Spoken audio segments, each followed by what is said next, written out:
रोज रोज सब्जी खाने वाले ससुराल में नहीं रहूंगी।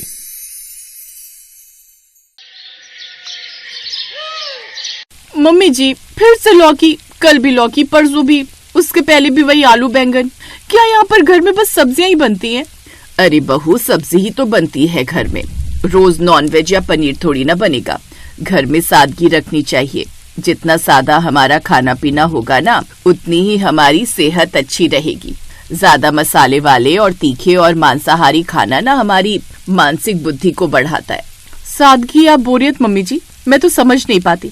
रोज रोज सब्जी खाकर आप लोग बोर नहीं हो जाते? क्या सोचा था शादी के बाद नए नए व्यंजन, नई खुशबू और तरह तरह के पकवान बनाकर खाऊंगी, लेकिन यहाँ तो रोज वही सब्जी की महक रहती है। अब तो मैं थोड़े ही महीनों में ये सब्जियां खाकर बोर हो गई हूँ मम्मी जी।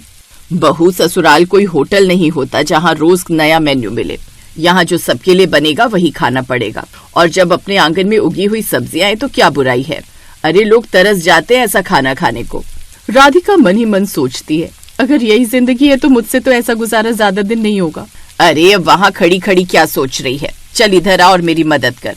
मदद करने के लिए तो ऐसे बोल रही है जैसे शाही पकवान बना रही हूँ। रोज ये सब्जी बनाते बनाते तो बस अब ऐसा लगता है कि कभी भी उल्टी ना हो जाए। वाह कमला, आज फिर बहुत स्वादिष्ट सब्जी बनी है। हाँ तो सब्जी आज मैंने बनाई है, अच्छी कैसे नहीं बनी होगी? फिर वो राधिका की ओर देखकर, बहू तू भी खाना, क्या मुंह बना रही है? कुछ नहीं मम्मी जी, बस अभी भूख नहीं है, मैं बाद में खा लूंगी। भाभी को तो बस पनीर, छोले भटूरे और पास्ता चाहिए। गांव की सादी सब्जी कहाँ भाएगी? क्यों भाभी, सही कहा ना? हाँ, शायद मैं शहर की आदत डाल चुकी हूँ, लेकिन क्या हर दिन बिना स्वाद के खाना कोई इंसान खा सकता है? बस यही हरा चारा खाते रहो। माना सब्जियां खानी चाहिए, लेकिन कभी कभी हमें नॉनवेज भी खाना चाहिए। बहू, ये सब्जी हमारे घर की परंपरा है। तेरे ससुर जी ने कभी मांस मछली को हाथ नहीं लगाया। घर की रसोई में सात्विकता रहती है, यही हमारी पहचान है। पहचान के साथ थोड़ा स्वाद भी होना चाहिए ना मम्मी जी। अब बेमन से वो सब्जी खाती है जिसमें वो बस एक ही रोटी खा पाती है। फिर शाम होते होते उसे तेज भूख लगने लगती है। भूख तेज की लगी और सब्जी खाने का मन नहीं है। आज तो कुछ चटपटा सा और बढ़िया सा, जैसे शाही पनीर, चना मसाला, मलाई कोफ्ता, ये सब खाने का मन कर रहा है। क्यों ना आज इसी में से कुछ बना लूं। जल्दी से फोन पर शाही पनीर की रेसिपी देखती हूँ। राधिका अपने फोन पर रेसिपी वीडियो देख रही होती है। शाही पनीर, चना मसाला, पालक कॉर्न। तभी करण यानी उसका पति कमरे में आता है। क्या हुआ राधिका, फिर से उदास लग रही हो? करण, मैं अब तंग आ गई हूँ। रोज वही सब्जी, वही स्वाद, वही दिनचर्या। लगता है मेरे जीवन से रंग ही खत्म हो गए हैं। राधिका डार्लिंग, तुम जानती हो ना, माँ की आदतें बदलना मुश्किल है। उन्हें सादा खाना पसंद है और पापा को भी। और माँ खुद अपने हाथों से सब्जियां उगाती है ना, इसीलिए उन्हें वही पसंद है। तो क्या मैं अपनी पसंद हमेशा दबा दूं? शादी का मतलब क्या होता है? सिर्फ दूसरों को खुश रखना। कभी किसी ने मुझसे पूछा कि मुझे क्या पसंद है? यार मेरा कितना मन कर रहा है शाही पनीर खाने का, लेकिन मेरी तो किसी को पड़ी नहीं है। उसने करण को पनीर लाने के लिए बाजार भेज दिया। इधर राधिका अपनी पसंद का खाना बनाने के लिए बड़ी ही एक्साइटेड थी। राधिका आज अपनी मर्जी से खाना बना रही थी, जैसे पनीर टिक्का मसाला और रायता, जिससे खुशबू पूरे घर में फैल गई। वाह वाह, आज तो मजा आ जाएगा। आज तो मैं अपनी पसंद का खाना खाऊंगी, कितने महीनों के बाद। तभी उस खाने की महक से उसकी सास कमला देवी अंदर आती हैं। अरे ये क्या बना रही है बहू? इतनी महक, मसालेदार खाना। मम्मी जी, आज मैंने सोचा कुछ नया बना लूं। सब्जी तो रोज बनती है, आज थोड़ा अलग हो जाए, इसलिए मैंने शाही पनीर बनाया है। क्या? इतना महंगा पनीर लाने की क्या जरूरत है? बेकार ही पैसे खर्च किए। और वैसे भी तेरे ससुर जी को मसाला पसंद नहीं, उन्हें एसिडिटी हो जाएगी। तो मैं उनके लिए वही सादी सब्जी बना देती हूँ, पर बाकी के लिए तो थोड़ा बदलाव चलेगा ना। बहू, घर में दो दो तरह का खाना। ये घर है, रेस्टोरेंट नहीं जहाँ तू बस पैसे फूंकती रहेगी, समझी? जब अपने यहाँ इतनी सारी सब्जियां लगी हुई हैं, तो फिर क्या ही जरूरत है ये बाहर से पनीर मंगवाने की? मम्मी जी, मैं सिर्फ स्वाद नहीं, अपने अस्तित्व की तलाश कर रही हूँ। जब से यहाँ आई हूँ अपनी पसंद का खाना खाने के लिए तरस गई हूँ। रोज रोज वही सब्जी बनाकर मेरा मन भी थक गया है। थोड़ा नया बनाना गुनाह तो नहीं है ना? मैं कुछ नहीं जानती, इसके साथ भिंडी की सब्जी भी बना। और आज तो ये बना दिया, आगे से ऐसी गलती नहीं होनी चाहिए। ये घर ऐसे ही नहीं बना है, मैंने पाई पाई जोड़कर बनाया है। अपनी सास के आगे वो और कुछ नहीं कह पाती। तभी रसोई में शांति छा जाती है। कुछ देर बाद टेबल पर दो दो व्यंजन रखे हैं, एक सादी सब्जी और एक शाही पनीर। सभी परिवार वाले खाने के लिए बैठते हैं। आज तो दो दो डिश, भाई क्या बात है, आज तो मजा आ जाएगा। भाभी का कमाल है, आज तो खुशबू से ही भूख बढ़ गई। क्या खुशबू आ रही है इस पनीर से, जैसे किसी होटल का पनीर हो। ये बहू ने बनाई है, मैं तो कहती थी मत बना, पर इसने जिद की इसलिए बना दी। फिर हरिशंकर यानी कि ससुर जी जैसे ही एक कौर खाते हैं तो अरे वाह, ये तो बहुत स्वादिष्ट है। कमला तू भी खा के देख, बहू के हाथ का अच्छा खाना है। कमला देवी धीरे से एक निवाला लेती हैं और चेहरा बदल जाता है। हाँ अच्छा बना है, लेकिन याद है ना इसमें कितने पैसे खर्च हो गए होंगे, इसलिए थोड़ा ध्यान रखना। ये सब किसी बार त्योहार पर ही बनाए कर, रोज रोज नहीं। अपनी सास की बात सुनकर राधिका चुप हो जाती है। वो समझ जाती है कि अब उसकी सास उसे उसकी पसंद का खाना बनाने नहीं देने वाली। घर के बाकी लोगों को तो उसके हाथ का बना खाना पसंद आता है, लेकिन सास को नहीं। ऐसे ही दिन बीतते हैं और रोज रोज सब्जी खाकर वो परेशान होने लगी थी, जिस कारण वो रोटी भी कम खाती थी। फिर एक दिन बाहर हल्का हल्का मौसम ठंडा होने लगता है। काश आज मैं अपने मायके में होती तो मेरी माँ मेरी पसंद का चिकन बनाकर खिला रही होती, लेकिन यहाँ तो ये हरी सब्जियां खा खा कर मैं पक गई हूँ। तभी राधिका के फोन पर उसकी सहेली नम्रता का कॉल आता है। हाय राधिका, कैसी है तू? बस जिंदा हूँ यार, तू बता तू कैसी है? एकदम मस्त, और मैं अभी तेरी जिंदगी भी मस्त करने आ रही हूँ। वो कैसे? मैं आधे घंटे में गाड़ी लेकर तेरे घर आ रही हूँ, तू जल्दी से तैयार हो जा। हम दोनों आज तंदूरी चिकन और रुमाली रोटी खाकर आते हैं। ये सुनकर तो वो खुश हो जाती है। हाय मेरी जान, तू जल्दी से आ जा, मैं बस तैयार हो जाती हूँ। ऐसा कहकर राधिका जल्दी से तैयार हो जाती है। वो जैसे ही जाने लगती है वैसे ही उसकी सास टोकते हुए कहती है, अरे कहाँ जा रही हो बहू? वो मेरी सहेली आ रही है नम्रता, उसे कुछ शॉपिंग करनी है तो उसी के साथ जा रही हूँ। अच्छा ठीक है, लेकिन जल्दी आ जाना, मैं तोरी की सब्जी काट कर रख दूंगी तब तक। हे भगवान, तोरी की सब्जी, अच्छा हुआ मैं बाहर जा रही हूँ। तभी उसकी सहेली आ जाती है और वो उसके साथ बाहर चली जाती है। और कुछ देर बाद बाजार पहुंचते ही वो अपनी सहेली के साथ मजे से चिकन और तंदूरी रोटी खाने लगती है, लेकिन उसका ससुर उन दोनों को देख लेता है। फिर शाम को राधिका घर आती है तो सबके लिए तोरी की सब्जी और रोटी बनाकर रख देती है। और जब सब लोग खाने बैठते हैं तो, अरे ये क्या बहू, तुम खाना नहीं खा रही? चलो आओ बैठो हमारे साथ। नहीं, मेरा मन नहीं है। हाँ, इसका मन क्यों करेगा, ये तो मजे से बैठकर अपनी सहेली के साथ खाना खा रही थी, वो भी चिकन और तंदूरी रोटी। बीच सड़क पर यूं खाकर नाक कटवा कर रख दिया हमारी। क्यों, इसमें नाक कटवाने वाली कौन सी बात हो गई पापा जी? अच्छा, तू बीच बाजार में जाकर नॉनवेज खा रही है, लोग क्या कहेंगे, फलाने की बहू को घर में नहीं मिलता होगा। हाँ तो सच्ची ही बात है, जब से शादी हुई है तब से दिन रात आपकी लगाई हुई सब्जियां ही तो खा रही हूँ।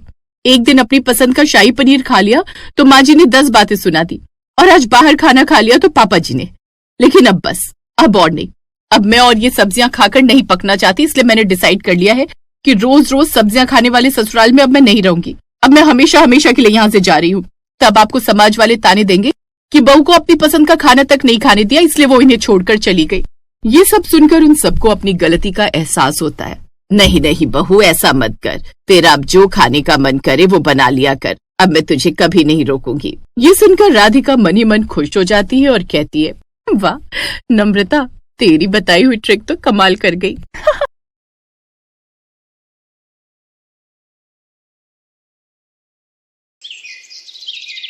प्रीति की शादी के बाद घर में सभी उससे बहुत प्यार से बात करते थे, सिवाय उसकी छोटी ननद बरखा के। जब से प्रीति शादी होकर आई थी तभी से बरखा को वो पसंद नहीं थी।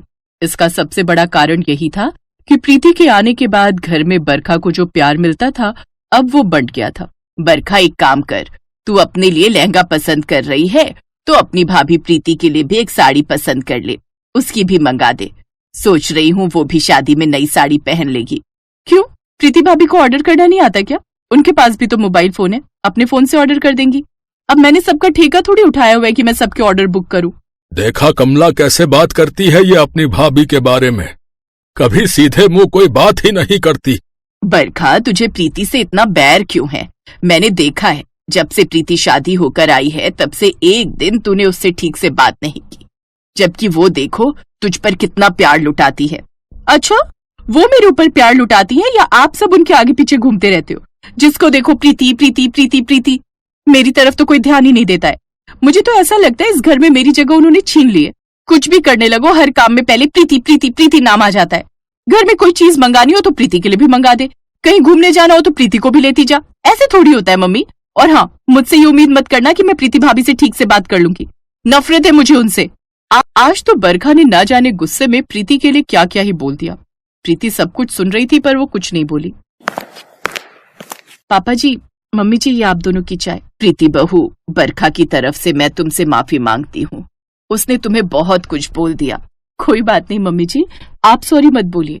बरखा मेरी छोटी बहन की तरह है, मैं उसकी बातों का बुरा नहीं मानती। बरखा गुस्से में कमरे में जाकर मुंह फुलाकर बैठ जाती है। तभी उसके बॉयफ्रेंड धीरज का फोन आ जाता है। हाँ धीरज बोलो, बहुत सारी मिस्ड कॉल्स आई हुई है तुम्हारी। वो मैं बाहर थी, मोबाइल फोन चार्जिंग पर था, बस अभी तुम्हारी कॉल्स देखी।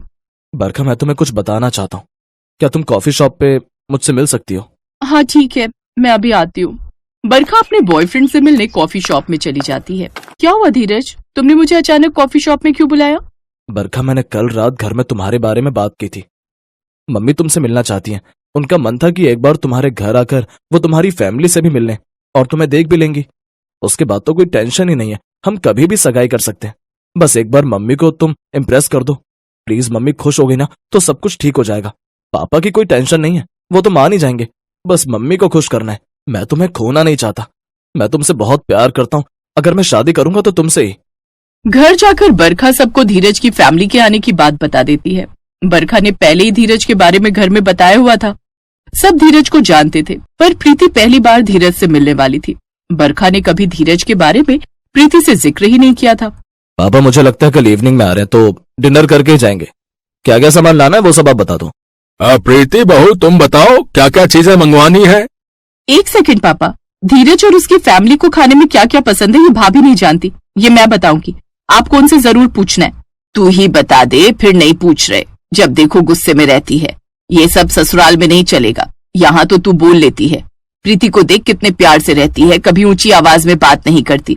बस लड़ाई इसी बात की तो है कि आपको प्रीति भाभी में कोई कमी नजर नहीं आती। सारी कमियां तो मेरे में है। मम्मी जी मेरी वजह से लड़ाई मत कीजिए, कल के लिए बहुत सारे काम है। बरखा सॉरी अगर मेरी वजह से तुम्हें कभी भी कोई तकलीफ हुई है।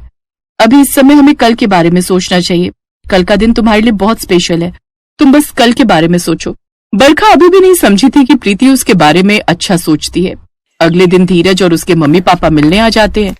चाय नाश्ता करने के बाद रात के डिनर की तैयारी होती है। बरखा को नहीं पता था कि धीरज की मम्मी का अगला कदम क्या होगा, वो उससे बेखबर थी। बरखा मेरे लिए गरम गरम रोटी तुम ही बनाना, मैं भी तो देखूं कि तुम रोटियां कैसी बनाती हो। रोटी पर? क्यों, तुम्हें रोटी बनानी नहीं आती क्या? जी बना लेती हूँ। बरखा परेशान हो गई क्योंकि वो खाने में सब कुछ बना लेती थी, पर जब रोटी बनाने की बारी आती थी तो वो असमंजस में पड़ जाती थी, क्योंकि उसके हाथों की बनी रोटी अक्सर जल भी जाती थी और सूख भी जाती थी। बरखा की मम्मी मेहमानों के पास बैठी थी और प्रीति भी सबको खाना सर्व कर रही थी। बरखा डरते डरते कुछ रोटियां बनाकर लाती है। सभी रोटियां सूखी जली हुई थीं। बरखा ने टेबल पर रोटियां रखी तो जली सूखी रोटियां देखकर धीरज की मम्मी थोड़ा मुंह बिगाड़ने लगी, पर जैसे वो कुछ कहते प्रीति ने स्थिति को संभाल लिया। बरखा ये तुमने बहुत अच्छा किया, मुझे तो लगा था तुम्हें हमारे घर की ये रीत याद ही नहीं है। मुझे तो शादी के बाद मम्मी ने पहले ही बोल दिया था कि हमें ये रीत जरूर निभानी है। इससे पहले कि कोई कुछ समझ पाता धीरज की मम्मी ने पूछ ही लिया। रीत? कौन सी रीत? वो आंटी जी ऐसा है, हमारे घर में रिवाज है कि जब भी शादी की बात पक्की होती है तो होने वाली बहू अपनी सास के लिए पहली बार सूखी जली रोटी बनाती है, ताकि सास गुस्से में अपनी होने वाली बहू को खरी खोटी जो भी सुनानी है उसी समय सुना दे, जिससे आगे चलकर प्यार बना रहे। ये सब एक रीति रिवाज के अनुसार होता है। ये सब एक बनावटी नाटक होता है ताकि आगे चलकर सास और बहू के रिश्ते को नजर ना लगे और उनमें हमेशा प्यार बना रहे। इसीलिए मेरी प्यारी ननद ने आज आपके लिए यानी कि अपनी होने वाली सास के लिए जली सूखी रोटी बनाई है। वैसे बरखा बहुत अच्छी रोटियां बनाती है, पर आंटी जी आज तो आपको बरखा के हाथ की यही जली सूखी रोटियां खानी पड़ेंगी, ताकि आगे चलकर आपका और बरखा का प्यार बहुत मजबूत बने। अच्छा तो ये बात है, ये रिवाज तो बहुत बढ़िया है। हमेशा मेरा बरखा के साथ प्यार बना रहे, इसके लिए आज तो मैं ये जली सूखी रोटियां खा ही सकती हूँ। आखिर मेरी होने वाली बहू ने जो बनाई है। प्रीति ने इतनी समझदारी के साथ बात को संभाला कि ससुराल में सब उसकी तारीफ करने से चूके नहीं। घर पहुंचकर धीरज फोन पर बताता है कि उसके मम्मी बहुत खुश थी और उन्हें धीरज और बरखा की शादी से कोई ऐतराज नहीं है। बरखा की खुशी का ठिकाना नहीं था। उस दिन बरखा को एहसास हुआ कि प्रीति और उसका रिश्ता कितना प्यारा है।